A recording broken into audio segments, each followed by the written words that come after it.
એક જંગલમાં એક સિંહ રહેતું હતું.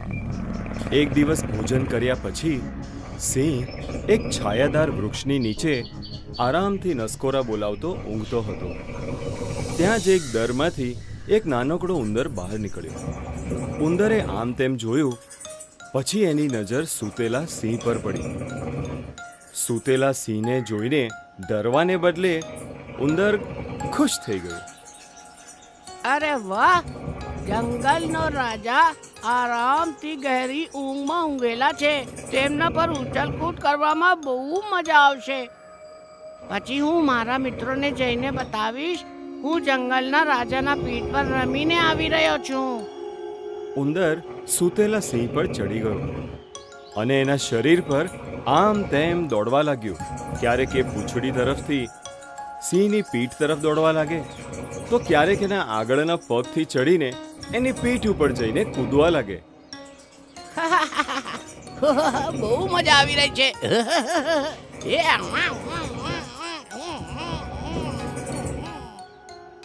સિંહે જોરથી ગર્જના કરી. કોણ છે જે મારી પીઠ પર દોડી રહ્યું છે?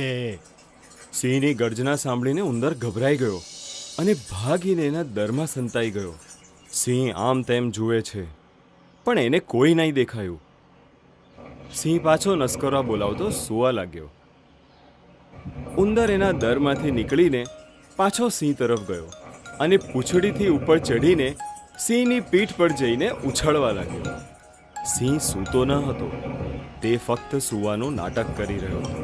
તેણે ધીરેથી પોતાની આંખો ખોલી, પણ ઉંદરને ખબર ન પડી કે સિંહ જાગે છે. એ તો એની મસ્તીમાં ઉછળકૂદ કરી સિંહના આગળના પગ તરફ ગયો. ત્યારે જ સિંહે તેને એના પંજા નીચે દબાવી દીધો.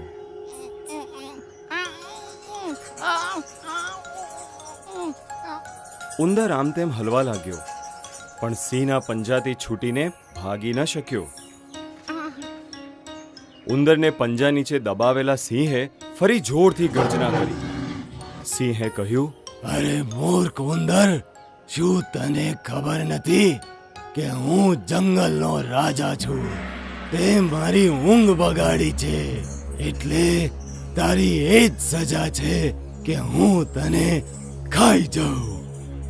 ના મહારાજ, તમે મને ના ખાતા. હું તો ખૂબ જ નાનકડો ઉંદર છું.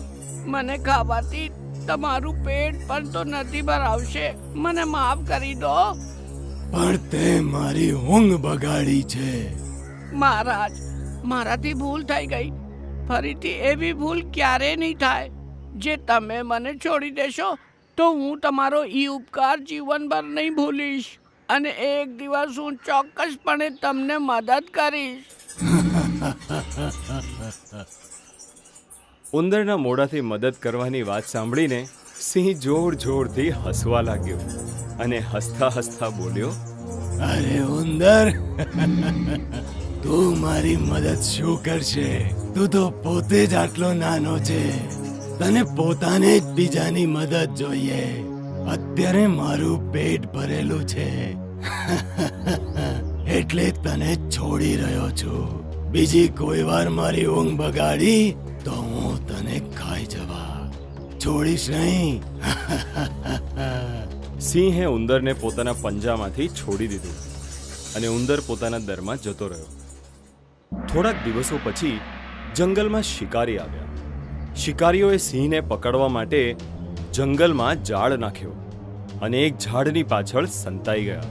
ત્યારે જંગલનો રાજા સિંહ શિકારીઓએ નાખેલા જાળમાં ફસાઈ ગયો. સિંહને પોતાની જાળમાં ફસાયેલો જોઈને શિકારીઓ ઘણા ખુશ થયા. સિંહ જોરથી ગર્જના કરવા લાગ્યો.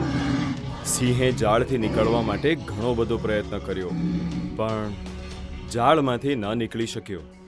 શિકારી ગાડી લેવા માટે ગામમાં પાછા જતા રહ્યા. જાળમાં ફસાયેલો સિંહ જોરથી ગર્જના કરવા લાગ્યો. સિંહને જાળમાં ફસાયેલો જોઈ ઉંદર ભાગીને આવી ગયો. ઉંદર જલ્દીથી પોતાના ધારદાર દાંતથી જાળને કાપવા લાગ્યો અને જ્યારે જાળ કપાઈ ગયું ત્યારે સિંહ તેમાંથી બહાર નીકળ્યો અને ઉંદરને પ્રેમભરી નજરોથી જોવા લાગ્યો અને કહ્યું, તારો આભાર ઉંદર. તને ઘણો નાનો સમજીને મેં તારી હસી ઉડાવી હતી. મને ક્ષમા કરી દે મિત્ર. આજથી તું જંગલનો છોટુ રાજા છે. ધન્યવાદ મહારાજ. આ તો મારી ફરજ હતી. અચ્છા તો હું જાઉં છું. અરે છોટુ રાજા, આમ ક્યાં જાય છે? મારા ઉપર ઉછળકૂદ નથી કરવી. ત્યાં જ શિકારીઓ પોતાની ગાડી લઈને આવે છે. સિંહ શિકારીઓને જોઈને ગર્જના કરે છે. આવી રીતે શિકારી ત્યાંથી ભાગી જાય છે. પછી સિંહની ઉપર ઉંદર ઉછળકૂદ કરવા લાગે છે. શિક્ષા: કોઈને પણ નાનો ના સમજો. અમારા યુટ્યુબ ચેનલને હમણાં જ સબસ્ક્રાઇબ કરો. નવા વિડીયો જોવા માટે બેલ આઇકન જરૂર દબાવો. તમે અમારા વિડીયોઝ પર તમારા કોમેન્ટ જરૂર કરો. વિડીયોઝને લાઈક કરીને તમારા મિત્રોને શેર જરૂર કરો.